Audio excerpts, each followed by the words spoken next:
এই সমুদয় আলোচনা হইতে এই একটি ভাব পাওয়া যাইতেছে যে দুর্বলতা মাত্রই সর্বথা ঘৃণ্য ও পরিত্যাজ্য।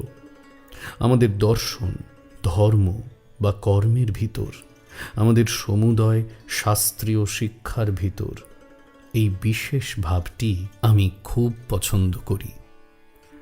যদি তোমরা বেদ পাঠ করো, দেখিবে তাহাতে অভয় শব্দটি বারবার উক্ত হইয়াছে। কোনো কিছুকেই ভয় করিও না, ভয় দুর্বলতার চিহ্ন। এই দুর্বলতাই মানুষকে ভগবানের পথ হইতে বিচ্যুত করিয়া নানা পাপ কর্মে টানিয়া লয়। সুতরাং জগতের ঘৃণা ও উপহাসের দিকে আদৌ লক্ষ্য না রাখিয়া অকুত ভয়ে নিজ কর্তব্য করিয়া যাইতে হইবে। যদি কেহ সংসার হইতে দূরে থাকিয়া ঈশ্বরের উপাসনা করিতে যান, তাহার এরূপ ভাবা উচিত নয় যে যাহারা সংসারে থাকিয়া জগতের হিত চেষ্টা করিতেছেন তাহারা ঈশ্বরের উপাসনা করিতেছেন না। আবার যাহারা স্ত্রী পুত্রাদির জন্য সংসারে রহিয়াছেন তাহারা যেন সংসার ত্যাগী দিগকে নীচ ভবঘুরে মনে না করেন। নিজ নিজ ক্ষেত্রে প্রত্যেকেই মহান। এই বিষয়টি আমি একটি গল্প দ্বারা বুঝাইব। কোনো দেশে এক রাজা ছিলেন। তাহার রাজ্যে সমাগত সকল সাধু সন্ন্যাসীকেই তিনি জিজ্ঞাসা করিতেন, যে সংসার ত্যাগ করিয়া সন্ন্যাস গ্রহণ করে সে বড়, না যে গৃহে থাকিয়া গৃহস্থের সমুদয় কর্তব্য করিয়া যায় সেই বড়? অনেক বিজ্ঞ লোক এই সমস্যা মীমাংসা করিবার চেষ্টা করিলেন। কেহ কেহ বলিলেন সন্ন্যাসী বড়। রাজা এই বাক্যের প্রমাণ চাহিলেন। যখন তাহারা প্রমাণ দিতে অক্ষম হইলেন, তখন রাজা তাহাদিগকে বিবাহ করিয়া গৃহস্থ হইবার আদেশ দিলেন। আবার অনেকে আসিয়া বলিলেন স্বধর্মপরায়ণ গৃহস্থই বড়। রাজা তাহাদের নিকট প্রমাণ চাহিলেন। যখন তাহারা প্রমাণ দিতে পারিলেন না, তখন তাহাদিগকেও তিনি গৃহস্থ করিয়া নিজ রাজ্যে বাস করাইলেন। অবশেষে আসিলেন এক যুবা সন্ন্যাসী। রাজা তাহাকেও ঐরূপ প্রশ্ন করাতে সন্ন্যাসী বলিলেন, হে রাজন, নিজ নিজ কর্মক্ষেত্রে প্রত্যেকেই বড়। রাজা বলিলেন, এ কথা প্রমাণ করুন। সন্ন্যাসী বলিলেন, হাঁ, আমি প্রমাণ করিব। তবে আসুন, কিছুদিন আপনাকে আমার মতো থাকিতে হইবে, তবেই যাহা বলিয়াছি তাহা আপনার নিকট প্রমাণ করিতে পারিব। রাজা সম্মত হইলেন এবং সন্ন্যাসীর অনুগামী হইয়া রাজ্যের পর রাজ্য অতিক্রম করিয়া আর এক বড় রাজ্যে উপস্থিত হইলেন। সেই রাজ্যের রাজধানীতে তখন এক মহা সমারোহ ব্যাপার চলিতেছিল। রাজা ও সন্ন্যাসী ঢাক ও অন্যান্য নানা প্রকার বাদ্যধ্বনি এবং ঘোষণাকারীদের চিৎকার শুনিতে পাইলেন। পথে লোকেরা সুসজ্জিত হইয়া কাতারে কাতারে দাঁড়াইয়া আছে আর ঢেঁড়া পেটা হইতেছে। রাজা ও সন্ন্যাসী দাঁড়াইয়া দেখিতে লাগিলেন ব্যাপারটা কি। ঘোষণাকারী চিৎকার করিয়া বলিতেছিল, এই দেশের রাজকন্যা স্বয়ংবরা হইবেন। ভারতের প্রাচীনকাল হইতেই এই রূপে রাজকন্যাগণের স্বয়ংবরা হইবার প্রথা প্রচলিত ছিল। কিরূপ বর মনোনীত করিবেন সে সম্বন্ধে প্রত্যেক রাজকন্যারই বিশেষ নিজস্ব ভাব ও ধারণা ছিল। কাহারও ভাব বর যেন পরম সুন্দর হয়, কাহারও আকাঙ্ক্ষা কেবল অতিশয় বিদ্বান বরের, কেহ কেহ আবার চান খুব ধনী বর ইত্যাদি। নিকটবর্তী সকল রাজ্যের রাজপুত্রগণ শ্রেষ্ঠ পরিচ্ছদ ধারণ করিয়া রাজকন্যার সম্মুখীন হইতেন। কখনো কখনো তাহাদেরও ঘোষণাকারী থাকিত। সে রাজপুত্রের গুণাবলী, কি কারণে তিনি রাজকন্যার মনোনীত হইবার যোগ্য পাত্র তাহা বর্ণনা করিত।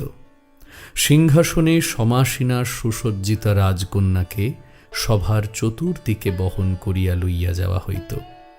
তিনি সমবেত রাজপুত্রগণের এক একজনের দিকে তাকাইয়া দেখিতেন এবং কে কিরূপ গুণবান তাহা শুনিতেন। এইরূপ দেখিয়া ও শুনিয়া যদি সন্তুষ্ট না হইতেন, তিনি বাহকদিগকে বলিতেন, আগাইয়া চলো। তখন সেই প্রত্যাখ্যাত পাণিপ্রার্থীদের দিকে আর কেহ চাহিয়াও দেখিত না। কিন্তু ইহাদের মধ্যে কেহ যদি রাজকন্যার মনোমত হইতেন, তবে রাজকন্যা তাহার গলদেশে বরমাল্য অর্পণ করিতেন এবং তিনি রাজকন্যার স্বামী হইতেন। যে দেশে আমাদের পূর্বকথিত রাজা ও সন্ন্যাসী আসিয়াছেন, সেই দেশের রাজকন্যার এরূপ স্বয়ংবর সভা হইতেছিল। এই রাজকন্যা পৃথিবীর মধ্যে সর্বাপেক্ষা সুন্দরী ছিলেন। ঘোষিত হইয়াছিল যে রাজার মৃত্যুর পর রাজকন্যাই রাজ্য লাভ করিবেন। এই রাজকন্যার ইচ্ছা ছিল সর্বাপেক্ষা সুপুরুষকে বিবাহ করেন, কিন্তু তাহার মনের মতো সুপুরুষ পাওয়া যাইতেছিল না। অনেকবার এইরূপ স্বয়ংবর সভা আহুত হয়, তথাপি রাজকন্যা কাহাকেও মনোনীত করিতে পারেন নাই। এই স্বয়ংবর সভাই সর্বাপেক্ষা বৃহৎ হইয়াছিল। এই সভায় পূর্ববার অপেক্ষা অধিকতর লোক সমবেত হইয়াছিল এবং এই সভার দৃশ্য অতি চমৎকার ও অদ্ভুত হইয়াছিল। সিংহাসনে সমাসীনা রাজকন্যা সভায় প্রবেশ করিলেন এবং বাহকগণ তাহাকে সভা মধ্যে ভিন্ন ভিন্ন স্থানে লইয়া যাইতে লাগিল। রাজকন্যা কাহারও দিকে ভ্রুক্ষেপ করিলেন না। এবারেও স্বয়ংবর সভা পূর্ববারের মতো ব্যর্থ হইবে ভাবিয়া সকলেই নিরুৎসাহ হইতে লাগিল। এমন সময় এক যুবা সন্ন্যাসী সেখানে আসিয়া উপস্থিত হইলেন। তাহার রূপের প্রভা দেখিয়া বোধ হইল যেন স্বয়ং সূর্যদেব আকাশমার্গ ছাড়িয়া ধরাতলে অবতীর্ণ হইয়াছেন এবং সভার এক কোণে দাঁড়াইয়া দেখিতেছেন কি হইতেছে। রাজকন্যা সহ সেই সিংহাসন তাহার নিকটবর্তী হইল। রাজকন্যা সেই পরম রূপবান সন্ন্যাসীকে দেখিবা মাত্র বাহকদিগকে থামিতে বলিয়া সন্ন্যাসীর গলদেশে বরমাল্য অর্পণ করিলেন। যুবা সন্ন্যাসী মালা ছড়িয়া ফেলিয়া দিলেন ও বলিতে লাগিলেন, এ কি নির্বুদ্ধিতা! আমি সন্ন্যাসী, আমার পক্ষে বিবাহের অর্থ কি? সেই দেশের রাজা মনে করিলেন লোকটি বোধহয় দরিদ্র, সেই জন্যে রাজকন্যাকে বিবাহ করিতে সাহস করিতেছে না। অতএব তিনি বললেন, আমার কন্যার সহিত তুমি এখনই অর্ধেক রাজত্ব পাইবে এবং আমার মৃত্যুর পর সমগ্র রাজ্য। এই বলিয়া সন্ন্যাসীর গলায় আবার মালা পরাইয়া দিলেন।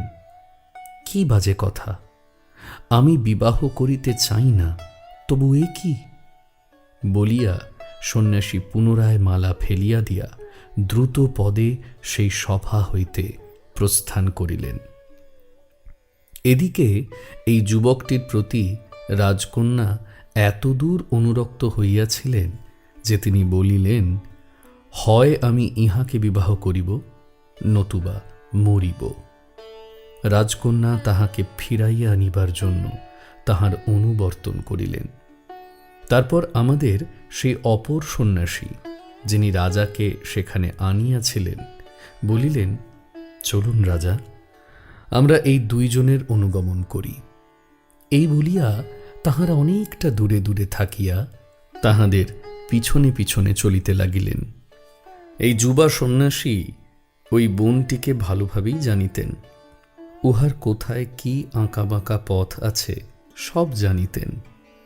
সন্ধ্যা সমাগমে হঠাৎ তিনি এইরূপ একটি জটিল পথে প্রবেশ করিয়া একেবারে অন্তর্হিত হইলেন। রাজকন্যা তাহার আর কোনো সন্ধান পাইলেন না। অনেকক্ষণ ধরিয়া তাহাকে খুঁজিয়া তিনি একটি বৃক্ষতলে বসিয়া কাঁদিতে লাগিলেন, কারণ তিনি সেই বন হইতে বাহিরে আসিবার পথ জানিতেন না। তখন সেই রাজা ও অপর সন্ন্যাসীটি তাহার নিকট আসিয়া বলিলেন, কাঁদিও না, আমরা তোমাকে এই বনের বাহিরে যাইবার পথ দেখাইয়া দিব, কিন্তু এখন অন্ধকার যেরূপ গাঢ়, তাহাতে পথ বাহির করা বড় কঠিন। এই একটা বড় গাছ রহিয়াছে, এসো আজ আমরা ইহার তলায় বিশ্রাম করি, প্রভাতে তোমাকে বাহির হইবার পথ দেখাইয়া দিব। সেই গাছে এক পাখির বাসা ছিল, তাহাতে একটি ছোট পাখি পক্ষিনী ও তাহাদের 3টি ছোট ছোট শাবক থাকিত।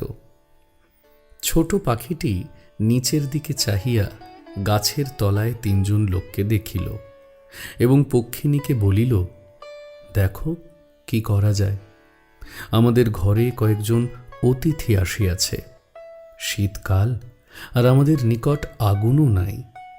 এই বলিয়া সে উড়িয়া গেল, ঠোঁটে করিয়া একখণ্ড জ্বলন্ত কাঠ লইয়া আসিল এবং উহা তাহার অতিথিগণের সম্মুখে ফেলিয়া দিল। তাহার সেই অগ্নিখণ্ডে কাঠ কুটা দিয়া বেশ আগুন প্রস্তুত করিলেন, কিন্তু পাখিটির তাহাতেও তৃপ্তি হইল না। সে তাহার পত্নীকে বলিল, প্রিয়ে, আমরা কি করি?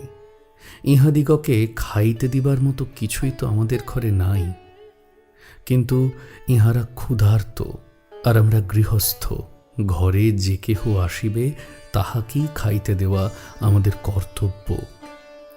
আমি নিজে যতদূর পারি করিব, ইহাদিগকে আমি আমার শরীরটাই দিব। এই বলিয়া সে উড়িয়া গিয়া বেগে সেই অগ্নির মধ্যে পড়িল এবং মরিয়া গেল। অতিথিরা তাহাকে পড়িতে দেখিলেন এবং তাহাকে বাঁচাইবার যথাসাধ্য চেষ্টা করিলেন, কিন্তু সে এত দ্রুত আসিয়া আগুনে পড়িল যে তাহারা বাঁচাইতে পারিলেন না। পক্ষিনী তাহার স্বামীর কার্য দেখিয়া মনে মনে বলিল, এরা 3 জন রহিয়াছেন, তাহাদের খাইবার জন্য মাত্র একটি ছোট পাখি, ইহা যথেষ্ট নয়।